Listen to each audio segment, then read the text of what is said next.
ఇక్కడ మనం అబ్జర్వ్ చేస్తే సడన్ డిక్రీజ్ ఉంది. సో డివిజన్ ఛాన్స్ ఎక్కువ ఉంటుంది. ఇక్కడ డివైడెడ్ బై 10 అవుతుంది. ఇక్కడేమో డివైడెడ్ బై 6 అవుతుంది. 10 6. సో ఇక్కడ 8 రావడానికి ఛాన్స్ ఉంది.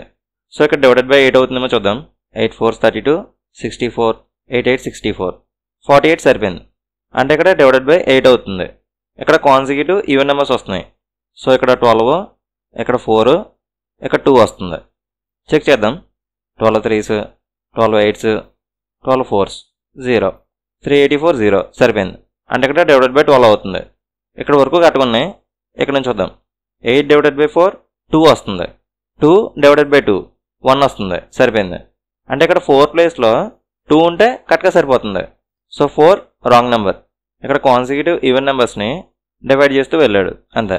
ఇక్కడ ఈ నెంబర్స్ ఈ ప్యాటర్న్ కూడా IPMAT previous year question base చేసుకుని తీసుకున్నాం.